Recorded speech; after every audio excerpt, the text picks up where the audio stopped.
হরে কৃষ্ণ। আমরা গুরুকুল যোগা ও ব্রতচারী শিক্ষা কেন্দ্রের পক্ষ থেকে সমস্ত দর্শক বন্ধুদের জানাচ্ছি সুস্বাগতম। আজ আমাদের মধ্যে উপস্থিত আছে গুরুকুল যোগা ও ব্রতচারী শিক্ষা কেন্দ্রের আমাদের ছোট্ট মা প্রাপ্তি জানা। কোমরে আঘাত লাগলে বা যাতে কোমরটা সবসময় ভালো থাকে এর জন্য কয়েকটা সহজ ব্যায়াম আমরা দেখাবো, যার সাহায্যে কোমরের আঘাত থেকে আপনি সহজে পরিত্রাণ পাবেন।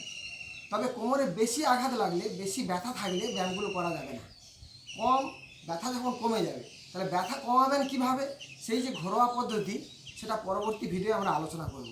তার কোমরে ব্যথা কতটা সেটা ব্যায়ামের সাহায্যে আপনি বুঝতে পারবেন। দেখুন, যদি কোমরে খুব ব্যথা লাগে, আপনি আস্তে করে উপুর হয়ে শুয়ে পড়বেন। দেখুন এই ছোট্ট প্রাপ্তি কীভাবে উপুর হয়ে শুয়ে পড়লে আস্তে করে উপুর এবং উপুর হয়ে, এবং দেখুন আর এদিকে সরে। এবার ধীরে ধীরে গালে হাত দিয়ে ও শ্বাস টেনে বডিটাকে উপর দিকে তোলার চেষ্টা। এই দেখুন, হ্যাঁ দেখুন কোনোইটা এক জায়গায় আছে আর বডিটা এইভাবে কার্ভের মতো হয়ে যাবে। এটা শ্বাস টেনে করবে এবং 1 থেকে 10 গুনবে। গোনার পরে শ্বাস ছেড়ে আস্তে আস্তে করে আবার ও স্বাভাবিক অবস্থায় চলে যাবে। এইটা হচ্ছে মকরাসন 1। এবার আসবো, এই মকরাসন 1 করলে আপনি বুঝতে পারবেন কোমরে আঘাতটা আপনার কতখানি। যদি আঘাত বেশি থাকে আপনি এই ব্যায়ামের সাহায্যে বুঝতে পারবেন, অর্থাৎ কোমরে এক্স-রে বা কোনো পরীক্ষা না করে এই ব্যায়ামটার সাহায্যে বুঝতে পারবেন আঘাতটা কতখানি। এরপরে আসবো মকরাসন 2। দেখুন ধীরে ধীরে ও মকরাসন 1-এর মতো গালে হাত দিয়ে শ্বাস টেনে বডিটাকে তুলল। এরপরে বাম পাটা নিয়ে ও নিতম্ব বাটকে আঘাত করছে। 1, আবার বাম পাটাকে স্বাভাবিক অবস্থায় নিয়ে গেল, আবার ডান পাটাকে নিয়ে এলো 2, আবার সেটাকে স্বাভাবিক অবস্থায় নিয়ে গেল। এইভাবে দুটো পা অল্টারনেটিভভাবে নেওয়ার পরে দেখুন একসঙ্গে দুটো পা এইভাবে নিয়ে আসবেন এবং ওর মতো নিখুঁত পারবেন না, 1 থেকে 10 কাউন্ট করবেন। তাহলে আগে দেখা গেল মকরাসন 1, সেটা হচ্ছে এই রূপ। এই মকরাসন 1টা আপনি 5 বার করবেন। তারপরে আসবো মকরাসন 2, এটাও আপনি 5 বার করবেন। এরপরে দেখুন আমরা আসবো শলভাসন। শল মানে পতঙ্গ। দেখুন ও কী করে বাম পাটাকে প্রথমে তুলছে ধীরে ধীরে, শলভাসন 1 করছে এটা। তাহলে বাম পাটাকে এইভাবে তুলবে শ্বাস টেনে, ধীরে ধীরে বাম পাটাকে আবার ও নামিয়ে দেবে, আবার ডান পা তুলবে, আবার নামিয়ে দেবে। দুটো পা এইভাবে 5 বার মোট 10 বার করবেন। এটা হলো শলভাসন 1।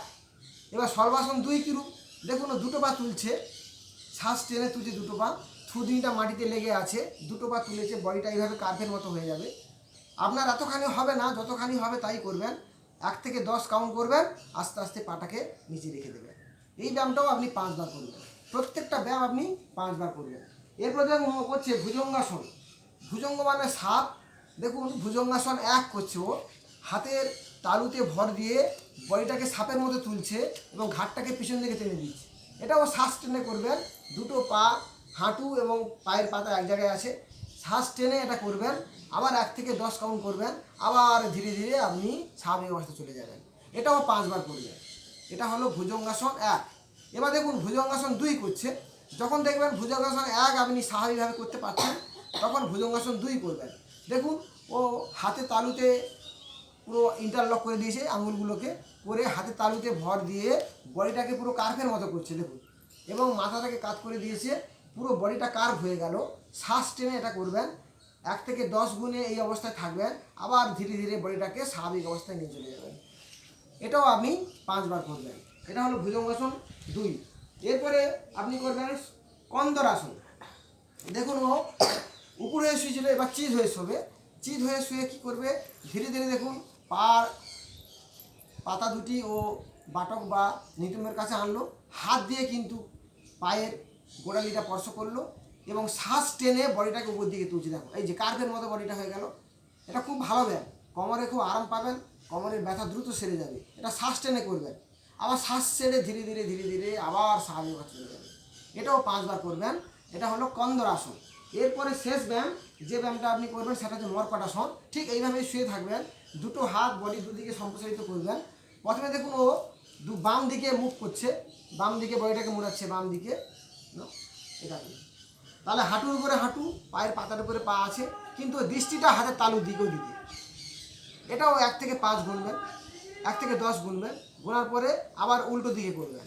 দেখুন ধীরে ধীরে ও বডিটাকে উল্টো দিকে মুভ করাচ্ছে এবং দেখুন ও দৃষ্টিটা সবসময় হাতে পাতার দিকে। এটাও 1 থেকে 10 গুনবেন করে আবার স্বাভাবিক। এই দুই দিকে 5 5 10 বার করবেন। এরপরে আসবো মর্কটাসন 2। দেখুন দুটো পায়ের পাতা 1.5 ফুট ফাঁকা করে দিল এবং দেখুন ও বাম দিকে মুভ করছে কীভাবে, এই দেখুন। তাহলে হাঁটুর সঙ্গে পায়ের পাতা, বাম হাঁটুর সঙ্গে ডান হাঁটু, বাম হাঁটুর পাতার সঙ্গে ডান হাঁটুটা টাচ করলো আর বডিটাকে উল্টো দিকে তাকিয়ে ও তাকাচ্ছে হাতের তালুর দিকে। এটাও 1 থেকে 10 গুনবেন, গোনার পরে আবার উল্টো দিকে করবেন। দেখুন ও কী করছে, ধীরে ধীরে দেখুন খুব সুন্দর করছে ও। আবার দেখুন উল্টো দিকে তাকাচ্ছে। এটাও আপনি 1 থেকে 10 গুনবেন, দুই দিকে 5 5 10 বার করবেন। এই কয়েকটা ব্যায়াম যদি আপনি করেন তাহলে দেখবেন আপনি কোমর ব্যথা থেকে দ্রুত নিরাময় পাবেন, কোমরে খুব আরাম লাগবে, সহজে চোট আঘাত আপনার লাগবে না। পরবর্তী পর্যায়ে হঠাৎ বাড়িতে কোমরে আঘাত লাগলে আপনি কিভাবে সেখান থেকে পরিত্রাণ পাবেন, ঘরোয়া পদ্ধতিতে ব্যথা কমিয়ে ব্যায়ামের সাহায্যে আপনি সুস্থ হয়ে উঠবেন, ডাক্তারের কাছে সহজে যাওয়ার প্রয়োজন হবে না, সেইটা নিয়ে পরবর্তী ভিডিও আমরা আলোচনা করব। হরে কৃষ্ণ।